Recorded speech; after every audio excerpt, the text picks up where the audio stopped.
বন্ধুরা, ভবিষ্যতে আপনারা এমন বেশ কিছু ঘটনা দেখতে পাবেন যেগুলো সম্পর্কে হয়তো এখন আপনাদের বিশ্বাস হবে না, কিন্তু এই ঘটনাগুলো ভবিষ্যতে অবশ্যই ঘটবে। এগুলো হলো এমন ঘটনা যেগুলো 100 বছরে একবারই ঘটে বা তার থেকেও কম। এই ঘটনাগুলো আপনার জীবদ্দশায় একবারই ঘটবে, আর আপনি চাইলেই সেগুলো দেখতে পারবেন। বন্ধুরা, আজকের এই ভিডিওতে আমি আপনাদের 2025 সাল থেকে 2062 সালের মধ্যে ঘটতে চলা এমনই কিছু ঘটনা সম্পর্কে জানাবো। এই সমস্ত ইন্টারেস্টিং ঘটনাগুলো সম্পর্কে জানার জন্য ভিডিওটা শেষ পর্যন্ত অবশ্যই দেখুন। তাহলে চলুন শুরু করা যাক। 2025 সাল, গগনয়ান প্রজেক্ট। ভারতের মহাকাশ গবেষণা সংস্থা ইসরো দীর্ঘদিন ধরে গগনয়ান প্রজেক্টের উপরে কাজ করছে। এই মিশনটা ভারতের সর্বপ্রথম ম্যান স্পেস মিশন হবে। এই গগনয়ান প্রজেক্টটাকে রাশিয়া এবং স্পেনও সাপোর্ট করছে। এই মিশনটা 2022 সালের মধ্যেই সম্পূর্ণ হয়ে যেত, কিন্তু করোনার কারণে এটাকে কিছুটা ডিলে করা হয়। আশা করা হচ্ছে যে 2025 সালের মধ্যে আমরা দ্য গগনয়ান মিশন লঞ্চ করে ফেলব। 2027 সাল, টোটাল সোলার এক্লিপস। বন্ধুরা, এমনিতেই প্রত্যেক বছরই বেশ কয়েকবার পৃথিবীর বিভিন্ন প্রান্ত থেকে সূর্যগ্রহণ দেখা যায়, কিন্তু 2027 সালের আসন্ন এই সূর্যগ্রহণটা ভীষণই অদ্ভুত এবং ব্যতিক্রমী হবে।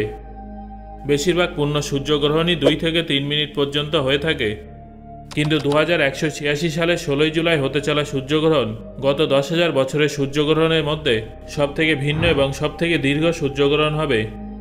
এই পূর্ণ সূর্যগ্রহণটা আনুমানিক 7.5 মিনিট পর্যন্ত থাকবে। যদিও 10,000 বছরের মধ্যে সবথেকে দীর্ঘ সূর্যগ্রহণ যেটা 2186 সালে ঘটবে, সেটা দেখার জন্য তো আমরা তখন কেউই বেঁচে থাকব না। তবে আমরা দ্বিতীয় দীর্ঘ সূর্যগ্রহণটা দেখতে পাবো, কারণ এই সূর্যগ্রহণটা 2027 সালের 2রা আগস্ট দেখা যাবে। এটা 6 মিনিট 23 সেকেন্ড পর্যন্ত দেখা যাবে। বন্ধুরা, পূর্ণ সূর্যগ্রহণ এতক্ষণ ধরে চলাটা কিন্তু কোনো সাধারণ ব্যাপার নয়। এই ঘটনাটা পৃথিবীর বিভিন্ন প্রান্ত থেকে পূর্ণ বা আংশিক রূপে দেখা যাবে। 2029 সাল, আমরা 2008 এবং 2009 সালে মহাকাশে গ্যালাইস 581 প্ল্যানেটারি সিস্টেম নামে পরিচিত একটা জায়গায় কিছু রেডিও সিগন্যাল পাঠিয়েছিলাম, অথবা বলতে পারেন যে আমরা পৃথিবীর তরফ থেকে কিছু মেসেজ পাঠিয়েছিলাম। গ্যালাইস 581 আমাদের থেকে 20 আলোকবর্ষ দূরে লিব্রা কনস্টেলেশনের একটা সম্পূর্ণ প্ল্যানেটারি সিস্টেম। বিজ্ঞানীদের মতে সেখানে প্রাণের অস্তিত্ব থাকার প্রবল সম্ভাবনা আছে। সেখানে যদি কোনো সভ্যতা উপস্থিত থেকে থাকে, তাদের উদ্দেশ্যে আমরা এই মেসেজটা পাঠিয়েছিলাম।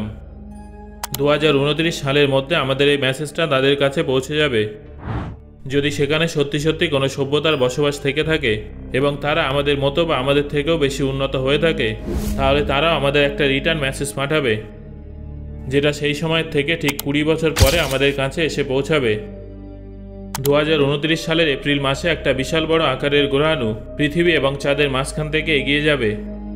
2004 সালে বিজ্ঞানীরা যখন প্রথমবার এই গ্রহাণুটা সম্পর্কে জানতে পেরেছিলেন, তখন তাদের বক্তব্য ছিল যে হয়তো এই গ্রহাণুটা পৃথিবীর সঙ্গে ধাক্কা খাবে এবং এর ফলে পৃথিবীতে অনেকটা ক্ষয়ক্ষতি হবে। কিন্তু পরবর্তী সময় এই গ্রহাণুটার উপরে গভীরভাবে স্টাডি করা হয় এবং জানা যায় যে এটা পৃথিবীর সঙ্গে ধাক্কা খাবে না, কিন্তু পৃথিবী এবং চাঁদের মাঝখান থেকে চলে যাবে। যদিও পৃথিবী এবং চাঁদের মধ্যে দূরত্ব প্রায় 4 লক্ষ কিলোমিটার, আর এর মাঝামাঝি স্থান দিয়ে এগিয়ে যাওয়ার মানে সেই সময় এই গ্রহাণুটা আমাদের অনেক কাছে থাকবে।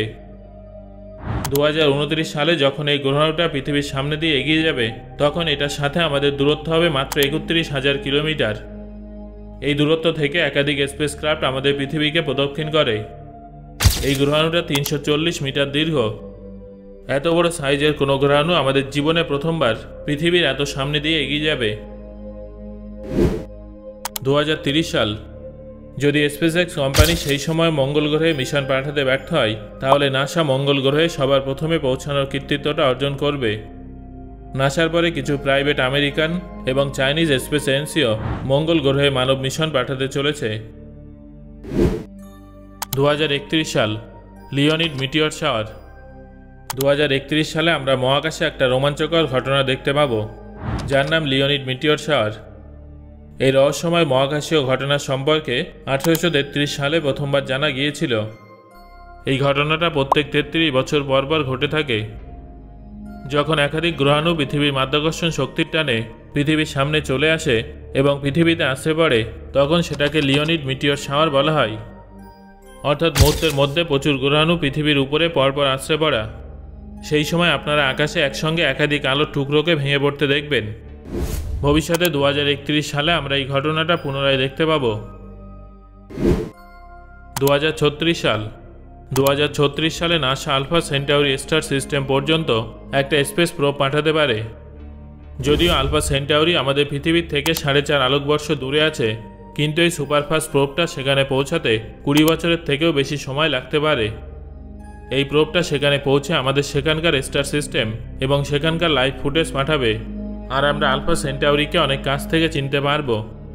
সেখানে কোনো এলিয়েন লাইভ উপস্থিত আছে কিনা সেটাও জানতে পারবো। আলফা সেন্টাউরিতে যদি কোনো এলিয়েন লাইভ উপস্থিত থাকেও তাহলে সেটা ছোট প্রাণী রূপে থাকতে পারে। তবে যদি সেখানে কোনো হ্যাবিটেবল জোন থাকে তাহলে ভবিষ্যতে মানুষও সেখানে কলোনি স্থাপন করতে পারবে। 2037 সাল। বন্ধুরা, এটা প্রথম এমন একটা বছর হবে যেই বছরের গরমে আমরা সম্পূর্ণ আন্টার্কটিকাতেও কোথাও বরফ দেখতে পাবো না। এর অন্যতম কারণ হবে গ্লোবাল ওয়ার্মিং। হ্যাঁ বন্ধুরা, গ্লোবাল ওয়ার্মিং ধীরে ধীরে পৃথিবীকে নষ্ট করে দিচ্ছে, যার ফলে আমাদের পৃথিবী আমাদের ভবিষ্যৎ প্রজন্মের জন্য বসবাসের উপযুক্ত থাকবে না। তবে সত্যি তো এটাই যে আমাদের উচ্চাকাঙ্ক্ষার কারণেই আজ আমাদের পৃথিবীর এমন অবস্থা হয়েছে। এই জন্য বিজ্ঞানীরা মঙ্গল গ্রহে যাওয়ার কথা ভাবছেন। স্টিফেন হকিং এটা বলেছিলেন যে আমাদেরকে আমাদের ভবিষ্যৎ প্রজন্মের জন্য একটা নতুন গ্রহ খুঁজে বার করতে হবে। 2050 সাল। এই বছরটা আমাদের জন্য ভীষণ গুরুত্বপূর্ণ হতে চলেছে, কারণ আমরা গ্যালাইস 581 স্টার সিস্টেমে যে রেডিও সিগন্যালটা পাঠিয়েছিলাম, সেই রেডিও সিগন্যালটা যদি সেখানে উপস্থিত কোনো সভ্যতা ক্যাচ করে নেয় তাহলে তারা অবশ্যই এর উত্তর দেবে। যদি তারা 2029 সালে এর উত্তর দেয় তাহলে এই উত্তরটা 2050 সালে আমাদের কাছে চলে আসবে।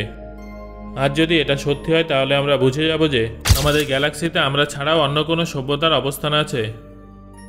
এছাড়াও স্পেসএক্স এবং নাসার মঙ্গল গ্রহে যাওয়ার সমস্ত চেষ্টা সফল হয়ে থাকে, তাহলে 2050 সালে পৃথিবীর থেকে একটা বিশাল বড় স্পেসশিপ মঙ্গল গ্রহে পাঠানো হবে।